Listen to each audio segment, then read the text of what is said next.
Сәлем достар. Егер адамның қанының құрамына сүтпенен тауық сорпасын құятын болса, адам оны көтере алмай өліп те кетуі мүмкін екен. Дәл осы сұрақтың жауабын білу үшін бүгін біз сіздермен ас қорытудағы ферменттердің ролі деген сабақты өтеміз. Ас қорыту мүшелерінде көптеген биохимиялық реакциялар үздіксіз жүріп отырады. Яғни ас қорыту жүйесінде химиялық қорытылу және механикалық қорытылу болады. Мына суретте көріп отырғанымыздай қоректік заттар ауыз қуысынан түсіп, яғни ас қорыту мүшелерінде күрделі жеген заттарымыздан барлығы қарапайым заттарға дейін ыдырап, ол жасушалық деңгейге дейін жету керек. Ал енді бұл күрделі заттарды қарапайым заттарға ыдырататын біздің ағзамызда ферменттер болады екен. Фермент дегеніміз бұл биологиялық катализатор. Биохимиялық реакцияларды бірнеше есе жылдамдатады. Енді қараңыздар, мына суретте көріп отырғанымыздай, бізде фермент ол ас қорыту жүйесінде болады. Оның қызметі біздің жеген тағамдарымызды, яғни субстраттарды өзіне белсенді орталық арқылы қосып алып, оларды қарапайым заттарға ыдырату екен. Ал енді осы ферменттеріміз ас қорыту жүйесінің қай жерлерінде болады және қалай жұмыс істейді, соны көретін боламыз. Бірінші, көмір сулардың қорытылуы. Нанның құрамында барлықтарыңыз білесіздер, крахмал бар. Бұл крахмалды мына суреттен көріп отырғанымыздай, яғни бірнеше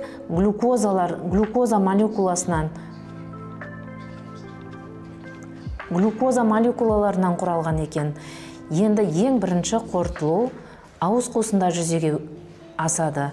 Механикалық қорытылу бұл тістің көмегімен, яғни тағамымыз ұсақталады. Енді ауыз қуысында сілекей бар. Осы сілекейдің құрамында амилаза деген фермент болады екен. Осы амилаза деген фермент міне спиральды крахмалымызды міне көріп отырғанымыздай дисахарид мальтозаға дейін ыдыратады. Мальтозаға ыдырады, себебі мальтозаның құрамында екі глюкоза бар. Бірінші глюкоза, екінші глюкоза. Енді біздің тағамымыз екінші қорытылуға түседі. Екінші қорытылу бізде 12 елішекте жүреді. Мына суреттегі 12 елішек.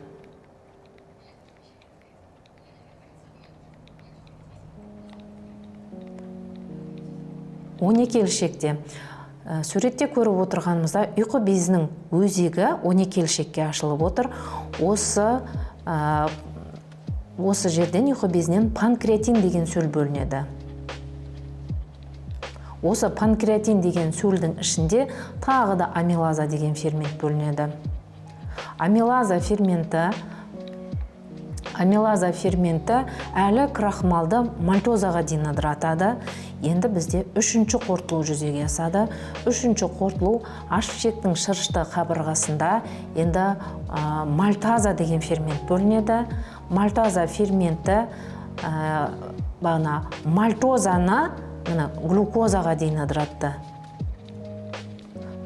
Сонда бастапқы біздің крахмалымыз ең аяғында аш ішекте глюкозаға дейін ыдырайды. Енді бұл глюкозамыз қан тамырдың қыл тамырлары арқылы сіңіріліп жасушаға дейін жетеді. Біздің ағзамызда көмірсу осылай 3 рет қорытылуға түседі екен. Енді нәруыздардың қорытылуы. Еттің құрамында нәруыз бар. Нәруыз да тура крахмал сияқты, қараңыздар, бірнеше амин қышқылдарының тізбегінен құралған екен.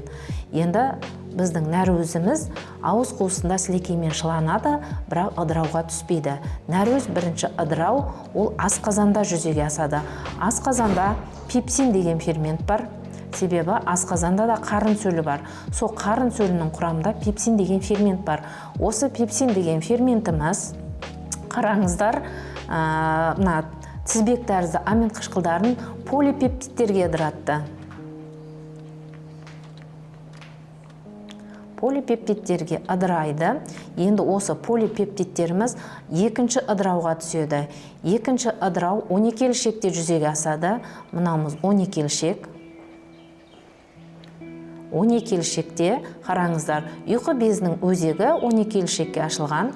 Дәл осы жердегі панкреатин сөлінен трипсин. Бұл жерде енді нәруіз ыдырататын ферменттер көбірек. Трипсин, протеаза, протеаза, хемотрипсин. Хемотрипсин деген ферменттер, қараңыздар, ферменттер біздің полипептидтерімізді амин қышқылдарына дейін ыдыратты.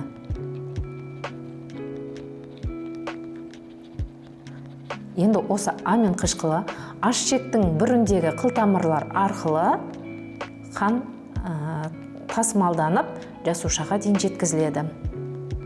Енді липидтердің қорытылуы біз білеміз, майлар жануар тектес болады және өсімдік тектес болады.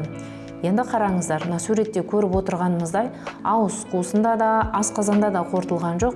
Бірінші қорытылу бірден 12 елшекте жүзеге асады екен. 12 елшекте жүзеге асады. Көріп тұрғанымыздай, ұйқы безінің өзегі де мына жерде бауырдағы өт қабында өт бөлінеді. Қараңыздар, бірінші ыдырауға түспейді екен. Бірінші қараңыздар, мысалы өт сөлі, майда нүктелер өт сөлі. Осы ірірек келген майдың молекулаларын мынандай май тамшыларына айналдырды.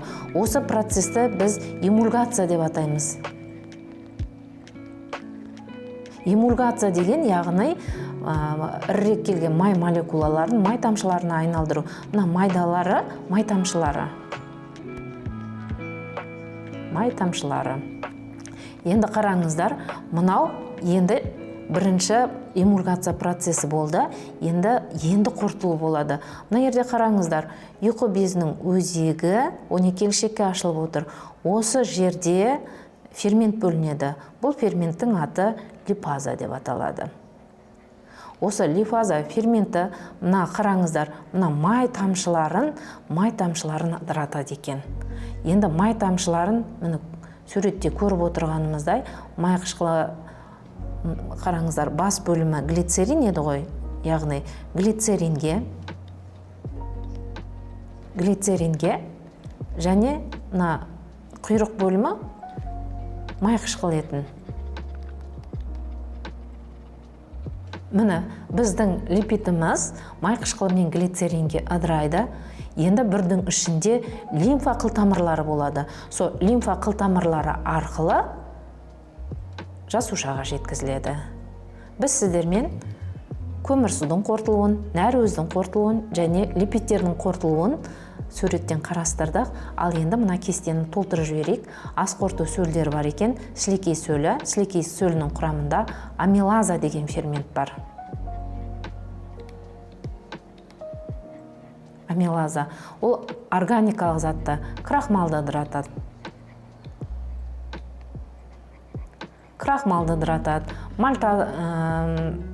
Мальтозаны ыдыратады деп айтсақ та болады. Соңғы өнімі глюкоза. Енді асқазан сөлінен пепсин деген фермент бөлінді. Оның органикалық заты нәрөз. Өнімі амин қышқылы.